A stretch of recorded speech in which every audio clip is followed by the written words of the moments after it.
Dans nos hors-séries de l'été, chacun vient un petit peu avec son gadget du moment. Si vous voyez ce que je veux dire, vous en avez déjà vu des hors-séries et chacun vient un petit peu avec les choses dont il a envie de parler. C'est souvent le cas d'ailleurs dans les technos. Aujourd'hui, on va vous parler un petit peu musique. Je dis un petit peu parce qu'il ne s'agit que d'un seul instrument.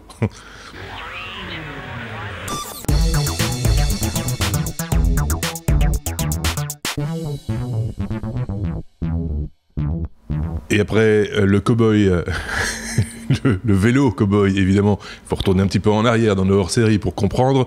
Xavier et Sébastien vont nous proposer un petit morceau de musique, si je puis dire. Salut Sébastien, toujours à Osaka, au Japon, et puis Xavier, toujours en Belgique. Salut. Voilà, on refait un Belgique-Japon dans ce podcast. C'est fini là, maintenant c'est bientôt Belgique-France. Ouais, enfin, au moment où on enregistre, si ça se trouve, on est champion du monde. C'est fort possible d'ailleurs. Oui, c'est enfin une possibilité, mais bon. Oui, il y a un Français dans la salle. Ouais, un Français au Japon en plus. Donc c'est très particulier évidemment. Vous nous regardez, je ne sais pas très bien quand, normalement première semaine d'août, et ça se trouve là, effectivement, il y a plein de choses qui se sont passées. C'est peut-être la fin du monde aussi, on n'en sait rien. Enfin bref, quoi qu'il en soit. J'aime ton optimisme. Oui, mais c'est ça, il faut être optimiste dans la vie. Ceci étant dit, je vous ai parlé un petit peu musique. C'est vrai que c'est quelque chose qu'on n'a pas l'habitude de faire dans les technos, mais il existe un tas d'accessoires électroniques et gadgets et autres pour les musiciens, qu'ils soient amateurs ou avertis, et c'est ce dont on va parler dans ce hors-série avec Xavier et Sébastien. Ils nous ont déniché un petit accessoire, la baguette du batteur, pas tout le set, pas toute la batterie, juste les deux baguettes. On peut faire de la musique juste avec des baguettes, Sébastien. Alors, pour remettre les choses dans leur contexte, ce qui se passe, c'est que moi, j'ai démarré la batterie il y a quelques mois de ça. Donc, sur des vraies batteries. Je prends des cours particuliers avec un prof qui a un bel instrument acoustique. Moi, chez moi, du coup, j'ai fait l'acquisition de ce qu'on appelle une batterie électronique. Et non, ça n'est plus qu'un jouet. Il y a des trucs professionnels aussi qui font ça. Ouais. Bref. Mais le problème avec cette batterie électronique, c'est qu'aussi silencieuse soit-elle, elle n'est pas spécialement transportable. Et donc quand on voyage un petit peu, c'est pas super pratique, mais vraiment pas. Il y a très peu en fait de batteries électroniques qui sont vraiment transportables. Roland en fait une, je crois, la TD4KV si je me souviens bien, qui peut être mise dans une espèce de valise sac, et qui peut vaguement être transportée, mais qui est pas d'une qualité tonitruante. Et celle que j'ai n'est pas transportable du tout. Donc, je cherchais un truc pour continuer à pouvoir m'entraîner, parce que l'entraînement régulier, c'est un des éléments importants quand on apprend la batterie, notamment pour se faire des muscles dans les bras, et pour garder un petit peu la mémoire musculaire. Et donc, je cherchais une solution, et je me suis dit à un moment donné, mais il va forcément y avoir des gens qui ont pensé à faire des détecteurs de mouvement sur des baguettes de batterie, qui permettent de, retranscrire les mouvements en son, tout simplement. Et de fait, j'ai trouvé 2-3 gadgets comme ça qui existaient, dont un qui au final a fini par me convaincre. Alors j'avais d'abord regardé du côté d'un truc qui s'appelle Aerodrum, mais qui utilise la lumière et donc le visuel pour capter les mouvements. D'accord, donc en gros, au bout des baguettes, il y a des petites boules réfléchissantes. Vous mettez aussi des petites boules réfléchissantes sur vos pieds pour que ça marche avec les 4 membres. Et ensuite, il y a une webcam spéciale, une webcam 3D, qui va localiser à chaque instant vos membres et qui va reproduire les sons. Et c'est à ce moment-là que vous retrouvez vos photos sur les sites un petit peu bizarres. Voilà, c'est ça. C'est ça. Là, il y a des trucs étranges qui se passent. Et en plus, forcément, c'est des images de définition. Oui, c'est ça. On dirait à 120 frames par seconde, comme ça. Donc. Il y a moyen. Il y a moyen. Mais donc, le problème de ce système-là, c'est qu'il nécessite forcément un laptop et une webcam un peu spéciale et en plus une salle pas trop éclairée parce que sinon ça casse un petit peu le principe. Donc c'était cher et assez limité en termes d'utilisation. Et puis je suis tombé sur un truc qui s'appelle FreeDrum. Et alors FreeDrum, je vous montre pour ceux qui ont l'image à quoi ça ressemble.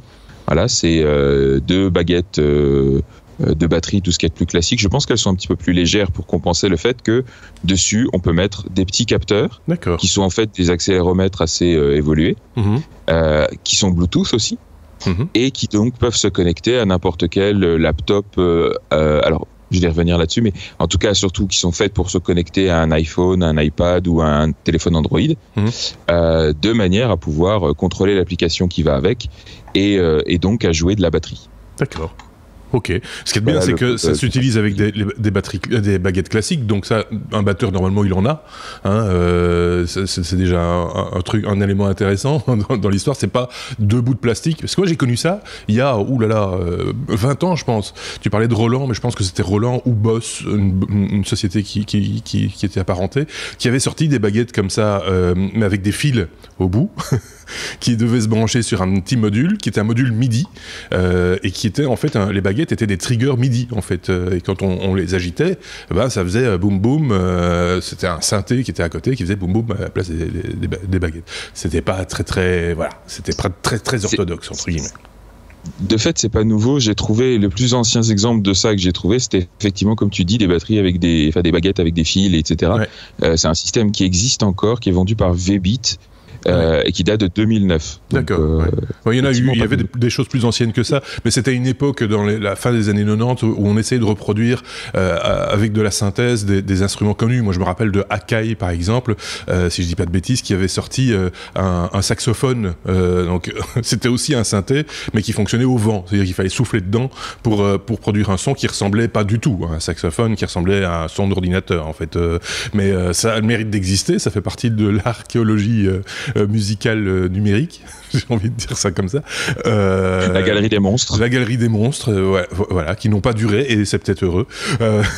Donc, mais on a d'autres choses qui sont tout aussi poète-poète, mais qui reviennent de temps en temps dans les sonorités des morceaux actuels, soyons clairs. Ne les tuons pas tout de suite, il y a peut-être des possibilités encore, des choses à faire avec ces outils-là. En l'occurrence, ici, avec cette nouveauté, j'ai envie de dire, par rapport à ce dont on parlait, il y a moyen de faire des choses, quoi. Il y a moyen de jouer, quand même. Oui, voilà. Donc, a priori, c'est déjà, vous êtes plus libre puisque c'est tout du Bluetooth, donc il n'y a plus de fil à la patte, etc. Comme je le dis, ça fonctionne très bien avec un iPad, un iPhone ou un téléphone Android. Donc, vous n'êtes plus accroché à votre ordinateur, et vous pouvez même essayer de faire concurrence à John Lennon Jr. là, qui joue de la guitare au coin du feu. Hop, vous pouvez faire un petit jam avec lui, tu vois. Voilà. Et donc ça, pour draguer, ça peut être sympa. Non, ça marche pas. Le batteur jamais. C'est le bassiste en général c'est le bassiste en général qui arrive. Non, pas le batteur. Ensuite. Donc voilà, et le système a été financé sur Kickstarter. Donc c'est un projet Kickstarter de 2016 qui vient d'une société suédoise qui a été créée pour l'occasion, qui n'avait pas d'expérience spécifiquement là-dedans, mais ça a été créé par des batteurs qui voulaient justement jouer avec ça. Et donc maintenant il est déjà disponible, vous pouvez l'acheter, il n'y a pas besoin d'attendre. On sait que des fois avec le système des précommandes Kickstarter, il faut attendre quelques mois. Là ici maintenant elle est dispo. Moi je l'ai acheté directement sur le site. Alors pour la petite précision, le système coûte environ 200 € avec les 4 capteurs. D'accord. Donc, il y a 2 versions. Il y a une version avec juste 2 capteurs et 2 baguettes pour ceux qui veulent juste faire mémuse avec les baguettes, les mains, quoi, juste ça, sans avoir de kick au pied. Et là, ça coûte 110 €. Et si vous voulez tous les 4 capteurs, donc la version un peu premium, c'est 200 €. D'accord, ok. Donc c'est quand même pas donné. Oui. Pour 4 accéléromètres qui sont strictement identiques qui sont juste Bluetooth, c'est quand même pas donné, quoi. Xavier voulait dire un truc. Ouais, alors pour la petite histoire, moi j'avais vu un concurrent qui s'appelait Drumistic, puisque apparemment ça a été renommé maintenant en Sunstroke. Il y a déjà plusieurs mois, je les avais contactés parce que c'était une campagne Indiegogo Kickstarter pour pouvoir essayer ça, et j'en parle. Et puis il y a Seb qui sort ce stick. Et mais moi j'ai reçu des free drums. J'étais juste dégoûté puisque effectivement moi j'ai une batterie, j'ai une vraie batterie, mais je n'en joue pas par respect pour les voisins. Et j'étais vraiment très tenté par ce truc-là. Et alors on parlait de tentatives de faire des choses similaires. Il y a évidemment eu des tentatives avec les consoles de jeux, comme les Kinect et tout à fait. Même la PS4 avec l'espèce de manette avec une boule, je sais même pas comment ça s'appelle. Mais j'ai vu des baguettes qui ont une espèce espèce de boule comme ça aussi, comme on utilise sur les drones maintenant pour détecter la vision dans l'espace, le positionnement dans l'espace plutôt, et où on voit sur l'écran d'un PC qu'on met en face de soi les instruments, les tomes, donc c'est-à-dire les différents tambours, pour ceux qui sont pas batteurs, sur l'espace. Mais ici, ça a l'air quand même beaucoup plus précis. Oui, le toucher. Mais ça, c'est ce qui m'intéressait aussi de demander à Seb, c'est la sensation qu'on a. Voilà, c'est ça. Bien parce que c'est bien de s'entraîner. Moi, j'ai une collègue comme ça qui s'entraînait avec le pied, tu vois, boum, boum, pour regarder le rythme, et comme tu disais, garder la mémoire musculaire, etc.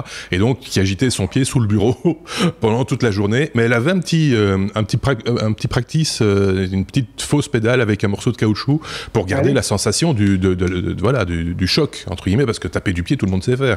Et puis il faut muscler ça. Il faut se muscler. Donc c'était même réglable, je pense. Je peux me tromper, mais bref. Donc quid effectivement de la sensation du pied, des baguettes aussi. Tu tapes sur quoi? Sur une table en verre. On en arrive déjà aux premières déceptions du truc, c'est que moi j'espérais un peu pouvoir utiliser ça pour m'entraîner. Le souci, c'est que ce système-là ne fonctionne pas du tout pour fonctionner sur des vraies surfaces. C'est-à-dire que c'est du air drumming avec du son, quoi. D'accord. Donc on frappe uniquement dans l'air. Un pad d'entraînement, quoi. Eh ben non, justement, contrairement au Drumstick qui est pas encore sorti, le système français qui lui fonctionne où on tape vraiment sur des surfaces. C'est ça, ouais. Là ici, le système est légèrement différent, c'est du air drumming. Et si vous essayez de taper sur des surfaces, le système va se dérégler très rapidement. Enfin, c'est pas conçu pour ça. Peut-être que de manière logicielle, ils peuvent le corriger à terme. Et ce sera pas la seule chose. On va y revenir, mais qu'il faudra qu'ils corrigent. Mais le Drumstick, lui, est conçu dès le départ pour fonctionner sur les surfaces. D'accord. Ok, donc pour les paradiddles, c'est pas ça.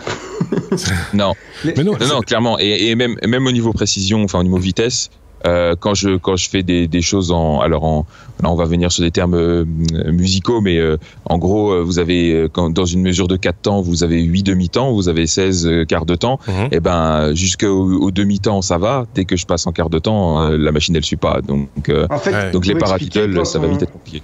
Plus tu accélères, plus on tape avec des sticks, on utilise le rebond également de la surface pour pouvoir aller plus vite. Et donc effectivement, si on peut pas taper sur une surface, on ne sait pas, ça limite fortement ce qu'on peut faire en batterie, quoi. Ah oui, mais donc c'est très décevant en fait. Alors je vais y revenir, mais en gros, donc, juste pour donner encore quelques précisions, ça fonctionne aussi bien, comme je disais, sur iOS, sur macOS, sur Windows, Android. Sur macOS, attention, vous n'allez pas pouvoir l'utiliser sur d'anciennes versions de macOS qui ne supportent pas le MIDI over Bluetooth, parce que c'est un contrôleur MIDI en fait. Donc, il faut que le MIDI sur Bluetooth soit supporté. Donc ça, c'est uniquement dans les dernières versions de macOS. Par contre, sur iOS, sur Android, ça marche très bien. Et alors, ça marche soit avec l'application dédiée, l'application FreeDrum, soit comme contrôleur MIDI sur GarageBand par exemple. D'accord. Okay. À ce moment-là, l'avantage c'est quand dans l'application dédiée vous avez qu'un seul instrument. Dans GarageBand vous avez plusieurs choix, vous pouvez appliquer des effets, jouer un peu sur les égales, etc. Donc c'est pas exactement la même chose. Et en gros, dans le système, la façon dont c'est conçu, vous avez 6 instruments, enfin 6 pads seulement. C'est pas grand-chose pour une batterie. Vous avez 2 tomes. Vous avez un kick, donc les tomes, c'est ces grosses caisses là qui sont posées par terre. Vous avez un kick, donc ça c'est la grosse caisse où vous tapez avec le pied. Vous avez ce qu'on appelle un crash, c'est-à-dire une grosse cymbale qui fait stein. Vous avez le ride, c'est-à-dire la cymbale un petit peu plus légère. Et vous avez le charlet, c'est-à-dire le machin qui s'ouvre et qui se ferme là, qui fait des petits ça c'est le charlet. Donc voilà, c'est que ces 6 instruments là, et la façon dont ça fonctionne, c'est avec les angles.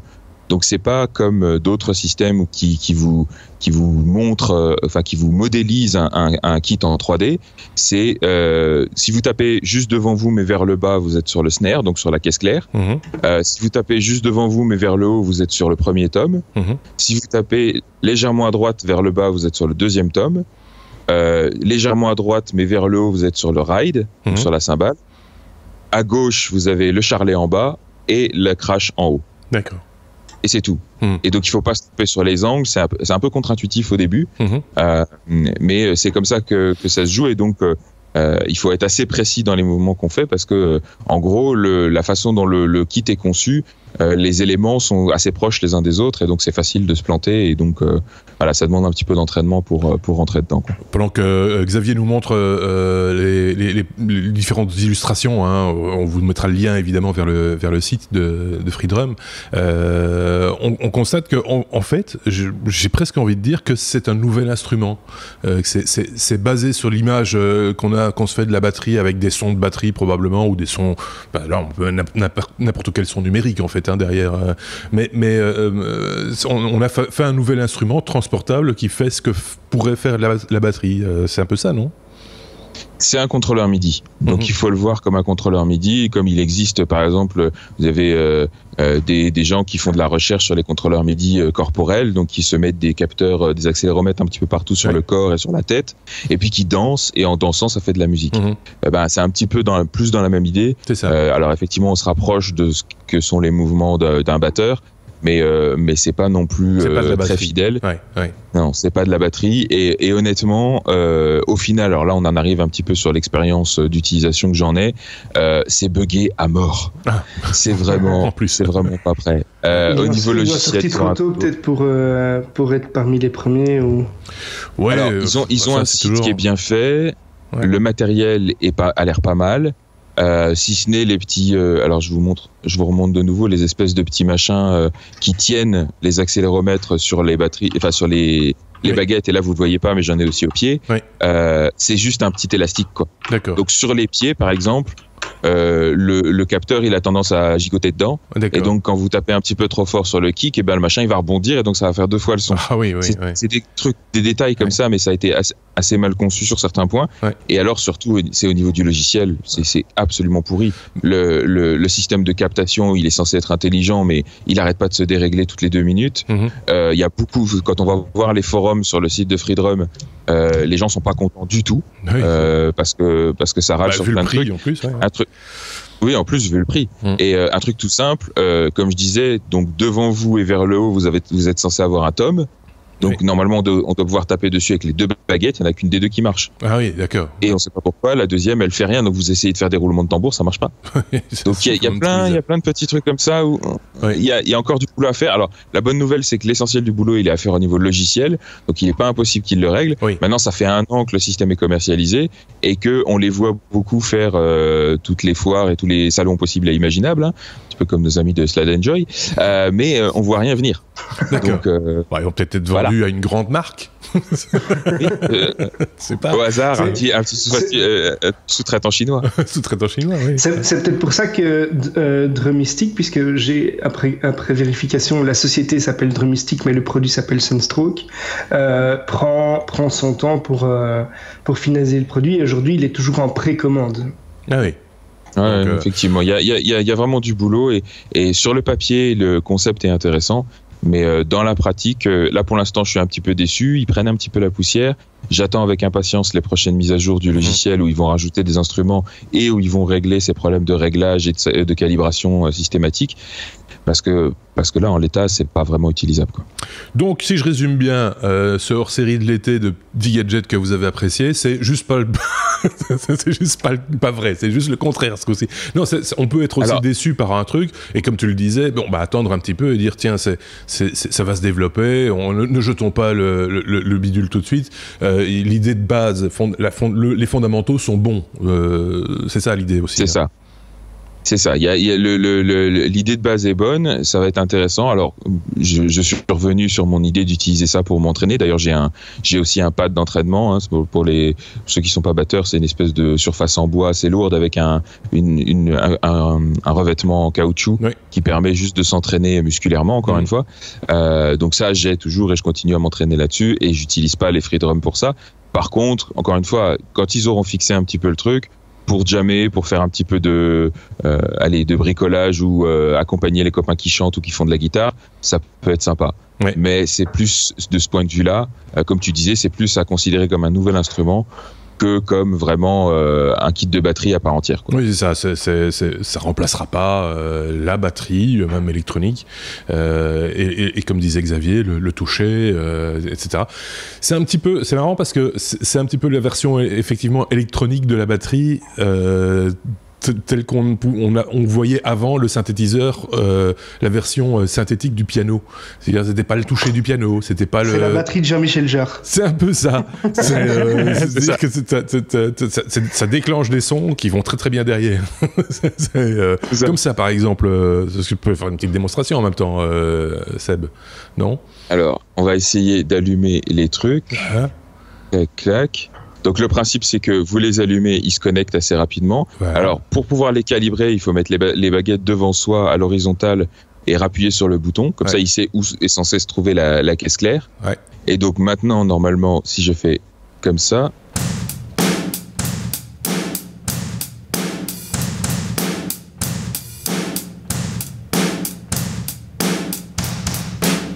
Après, il y a le choix du son. J'arrête. Et oui, c'est ça, parce que la batterie, c'est très bien, mais dans l'orchestre. C'est pour ça que le batteur n'a aucune chance. J'ai déjà vu des solos de batterie, je t'assure qu'ils valent la peine. Hein. Oui, mais bon, c'est un solo de batterie parmi d'autres choses. Il faut pouvoir se reposer les oreilles à un moment donné. Mais bon, voilà. Donc, pas totalement satisfait, mais pas totalement à jeter non plus. Je résume, alors, en gros. Tu parlais du son, effectivement. Là, je jouais avec la machine, enfin avec l'application par défaut, l'application FreeDrum. L'instrument qui est dedans, il est vraiment basique de chez basique et pas bon du tout. On peut aussi, comme je le disais, jouer avec GarageBand, donc utiliser ça comme un contrat en MIDI dans GarageBand où les sons sont d'un peu meilleure qualité. Mais alors, le problème, c'est que comme c'est là, on va dire, c'est un peu plus indirect comme fonctionnement, ça rajoute de la latence. Et donc, il y a des effets de rebond et de trucs qui sont vraiment pas bons du tout. Donc, encore une fois, ils ont un gros progrès à faire au niveau du software. Ok, bon ben. Donc, je lance un appel à Drumistic. Je suis toujours partant pour tester votre solution. Hein. L'autre qui se place. Écoute, voilà, j'ai envie de dire, comme on a l'habitude de dire dans les technos souvent, affaire à suivre. On verra ce que ça donnera dans les semaines, les mois à venir. Peut-être, oui, effectivement, Xavier a raison. S'il y a un autre produit qui est au point et qui peut faire l'affaire, pourquoi pas, on en parlera également, évidemment. Je ne sais pas si quelqu'un avait quelque chose à rajouter sur ce produit-là, hein, sur ces baguettes-là. Moi, le vrai effet bloquant sur ce produit, parce que je suis certain effectivement que le software va pouvoir corriger pas mal de choses, c'est le fait qu'on puisse pas taper sur de la surface, matière. Parce que ça enlève vraiment un côté réaliste. Oui, mais c'est un petit peu comme si tu disais, je vais faire une guitare, mais il n'y a pas de corde. Tu vois, et c'est rien qu'en bougeant les doigts, je peux faire de la contrebasse. Ah ouais, super. Les sons sont bons, les positions des doigts c'est bon, mais il n'y a pas de corde. Donc comment c'est vraiment ça change beaucoup la donne. Ah oui, évidemment. À mon avis en tout cas. Seb, pour conclure. Oui, non, effectivement, je confirme que pour le côté taper sur des surfaces, c'est vraiment assez limitatif. Donc, j'attends de voir aussi avec impatience le Drumistic pour voir si on pourra s'entraîner là-dessus. Pour vous montrer un petit peu à quoi ça ressemble, encore une fois, pour ceux qui ont l'image. Voilà, ça, c'est un pad d'entraînement. D'accord. C'est une grosse surface comme ça avec juste du caoutchouc dessus et c'est là-dessus qu'on tape pour faire muse. Mais donc, effectivement, avec les Drumistic, quand on pourra faire ça, ça pourrait être sympa aussi. Ok, bon, comme je le dis, je le répète, affaire à suivre. Bonnes vacances à tous les deux. Hein. On se retrouve évidemment à la rentrée pour la 5e saison des Technos. Celui-ci, au moment où nous enregistrions, était toujours à Osaka. Celui-là, Xavier, était toujours en Belgique. Et les Belges ne sont pas encore champions du monde, au moment où nous enregistrons, du moins. Oui. Et je me permets juste de dire un petit merci à Didier qui nous a souhaité de bonnes vacances à toute l'équipe. Voilà. On lui renvoie l'appareil. On essaie de le faire pas en temps réel, malheureusement, mais au moment où on a l'information, c'est bien aussi. Comme ça, voilà. À très bientôt. Bye bye. Salut.